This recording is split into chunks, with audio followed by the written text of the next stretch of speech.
Hello everyone, I'm Brian. Today I'm reacting to Belief in Astrology Horoscopes Can Be Dangerous. Does astrology work? Is it a real science? At Lakhani, Hindu Academy. So this is something kind of interesting because did I believe in it? I know I did look at my own my own horoscopes, both in astrology. Both, I think it's the Western, the 12 zodiac signs, and then also Eastern in terms of the Chinese zodiac. Did I believe in it? Well, whenever I read it, it matched me sometimes. For the most part, it did.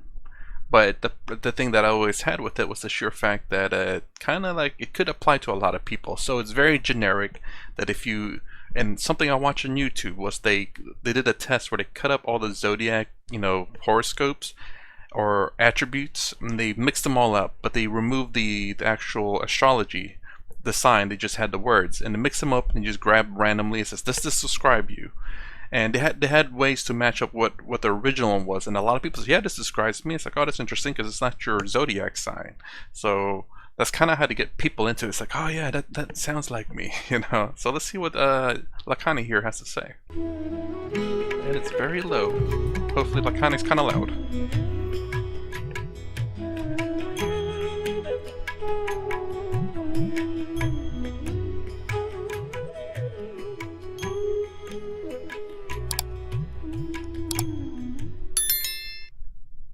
I said horoscopes is not an exact science. We just managed to see some kind of correlation between the position of planets at the time of birth and how the individual's life unfolded, and that became the idea of astrology, Jyotish Shastra. Fair enough. There was a correlation. It's not an exact science that Jupiter is influencing, sending you a message, and then your life is destroyed like that. There's no such thing.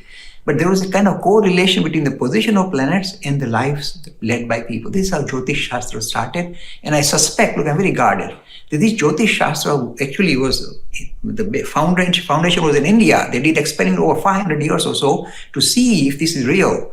And then it was exported to other countries, other parts of the world. So I suspect it's really from India Jyotish Shastra started. I agree.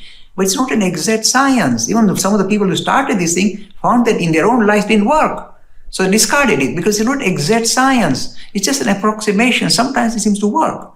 Now, Yeah, so I mean, I just have a feeling like people who, it's pretty interesting. If they studied certain people born in certain days of the months or whatever tend to act a similar way. I'm wondering how much of that's influenced based on geography as well, because people who are born in the same month, same year, same day, same hour, but born in different parts of the world would have completely different stories or different actions, different attitudes and whatnot.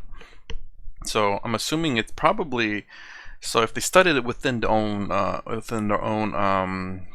say country or town or whatever, it could have some potentialities there. But nowadays it's just there's no science behind it.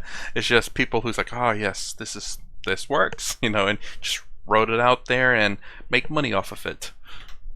if you just want to live your life still possibly to work, it'll destroy you. Because suppose it says, you're going to die tomorrow or next month, next year. You start crying today. Your life is destroyed now. And suppose it's not true, you're going to live on. But you destroyed your life already. So that's you're going to win the lottery.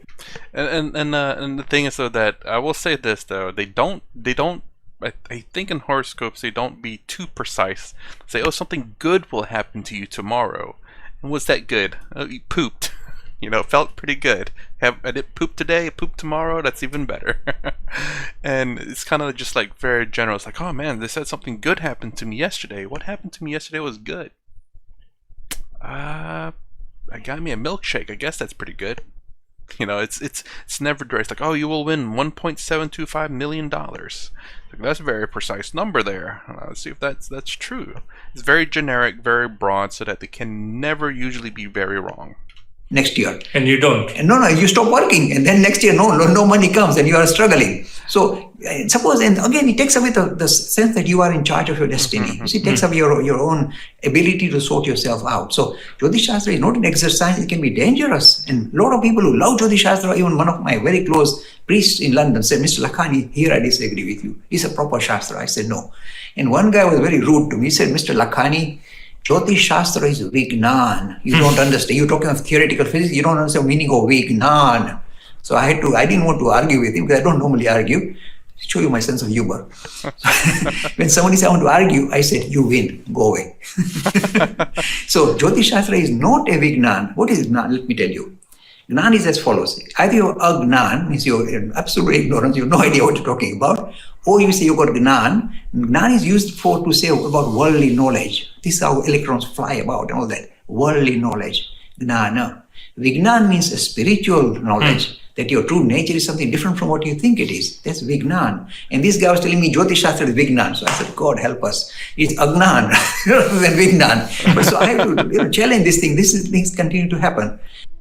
Oh, geez, that was pretty short.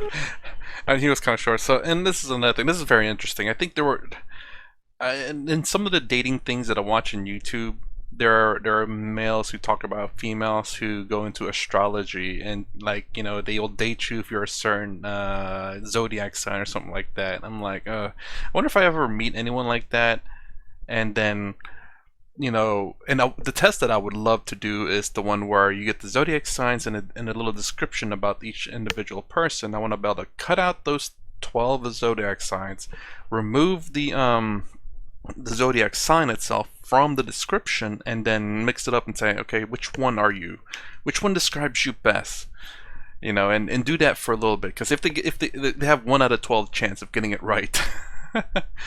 Maybe less than 10%, but still, you know, there's 1 out of 12. So, you know, maybe they'll get it right the first time, which would be pretty amazing, unless they read their zodiac sign for that day and they know exactly which one it is. But still, you know. And this is also another thing that I didn't like.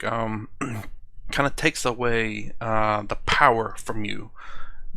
In a video of me talking, takes away the power from you, because it makes you seem like you do not have control over your life, or at least this aspect of your life. And much like said Guru, I believe you have absolute control over your life. You don't have control over external things like other people, you know, animals, or whatever happens to move or whatever. You know, you can control certain aspects that you can control, and then you have absolute control over your body and what you do. But that sense of horoscope, astrology, or certain beliefs removes that power from you. Although Bhakti Yoga, even though it removes kind of the power from you, it's a bit of a letting go, a complete let go. Of course, if it's done properly and done right. Anyways, that's my reaction to belief in astrology. Horoscopes can be dangerous. Lakhani, Hindu Academy. If you like my concept, please consider subscribing. Thumbs up, thumbs down below. Thanks for watching. I'll see you in the next vid.